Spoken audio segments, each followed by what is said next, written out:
இந்த பாவி இதெல்லாம் பார்த்து படித்து விட்டானா? இந்த பாவியின் மகனாக பிறக்க வேண்டும்.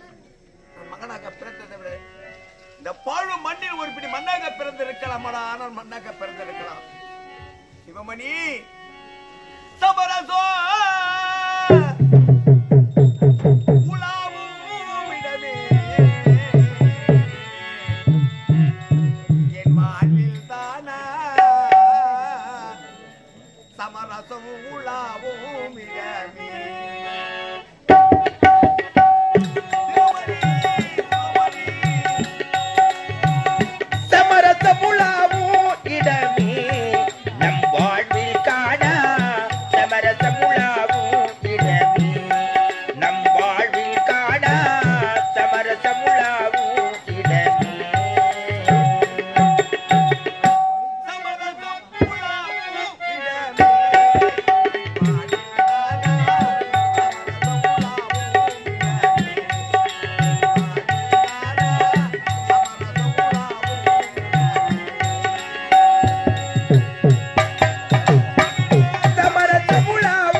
ராஜேந்திர மன்னன் வார்த்தைகள் சுவாமி.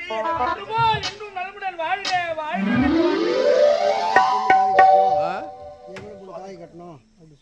இந்த வார்த்தைகளை உணர்த்தி விட்டி, ஆனால் என்ன வார்த்தை விட்டார்.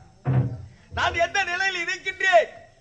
என்னை பார்த்து வார்த்தை விட்டார்களே, வார்த்தை விட்டீர்களே. நான் எந்த நிலையில் இருக்கின்றேன் சுவாமி? எந்த நிலையில் இருக்கின்றேன்? ராஜேந்திர மன்னா, நான் வந்தேன் பாதத்தில் பணிந்தாய், ஆகையால் நலமுடன் வாழ்கவென்று வாழ்த்தினேன். இதில் என்ன தவறு? எப்படி சுவாமி நான் நலமோடு வாழ்வது? என்ன குறை? நான் எந்த நிலையில் இருக்கின்றேன்? எந்த நிலையில் சொன்னால் தான் இது. பெறாமல் பெற்றெடுத்த ஒரு மகன் சிவமணி இறந்த பிணமாக இருக்கின்றார் சுவாமி, இறந்த பிணமாக இருக்கின்றார். வார்த்தைகளே, இது நியாயமாய்? ராஜேந்திர மன்னா, முன்னொரு நேரத்திலே வந்தேன். நீயும் உனது மகனும் நல்ல முறையில் சந்தோஷமாக இருந்தீர்கள். உண்மைதான். அதனால் இன்று போல் என்றும் நலமுடன் வாழ்க என்று வாழ்த்தினேன். வாழ்த்தியது இது தெரியாமல் வாழ்த்தியது தவறு. சரி, நான் சென்று வருகிறேன் சுவாமி. ஆனால் மகன் இறந்து விட்டார். இடுகாட்டு சுடுகாட்டுக்கு அவனை சென்று என்னுடைய கரத்தினால் தானம் செய்ய போகிறேன். ஆனால் என்னுடைய மகன் நரக போகக்கூடாது, அவன் சொர்க்கம் போக வேண்டும் சுவாமி. உனது மகன் இறந்து விட்டான். இறந்தவன் நரகம் செல்லாது சொர்க்க பதவி அடைய வேண்டும். அப்படி என்றால் உனது மகனுக்கு திருமணம் நடந்து விட்டதா? சுவாமி, திருமணம் செய்ய வேண்டும், என்னுடைய கண்குளிர காண வேண்டும் என்ற மனக்கோட்டை கட்டி கொண்டிருந்தேன். அந்த திருமணத்துக்கு முன்பதாக என் மகன் இறந்து விட்டான் சுவாமி. என் மகன் இறந்து விட்டான்.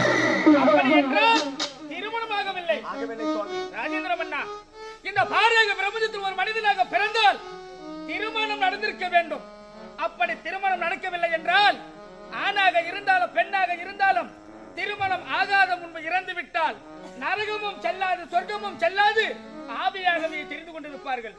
உனது மகன் சொர்க்கம் செல்ல வேண்டும் என்றால், சொர்க்க பதவி அடைய வேண்டும் என்றால் திருமணம் செய்ய வேண்டும்.